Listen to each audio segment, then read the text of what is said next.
Have you ever suddenly felt nervous when your phone lights up? Not because you did something wrong today, because of something from months ago. A conversation, a message, a meeting, a secret, something nobody else knows. Yet the brother glances at his screen during the meeting and immediately turns his face down.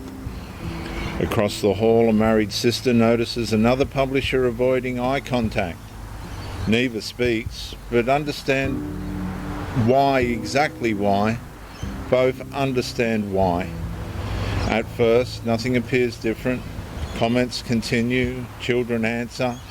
The Watchtower study proceeds normally, and something has changed underneath the congregation. People are no longer merely hiding things. They are beginning to fear discovery. A younger brother quietly wonders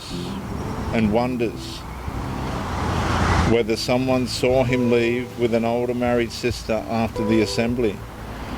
An elder receives 2 separate reports involving the same names. A husband notices unusual message activity but says nothing because he's afraid of what he might find. And the congregation still appears spiritually stable. That is the contradiction. The image remains intact while anxiety spreads underneath it.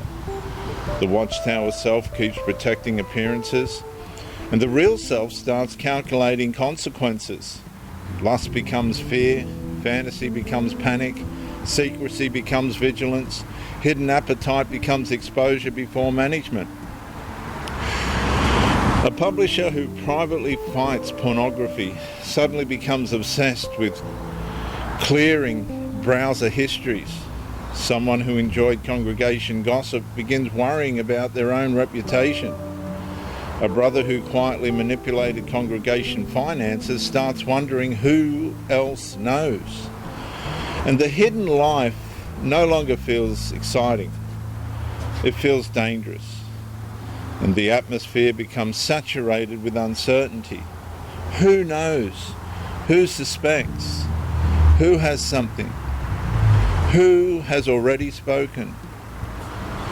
The Watchtower Bible and Tract Society repeatedly reinforces congregation cleanness, moral discipline, organisational reputation, and loyalty as evidence of spiritual safety. But hidden corruption never remains hidden forever. The scriptural witness presses into the tension.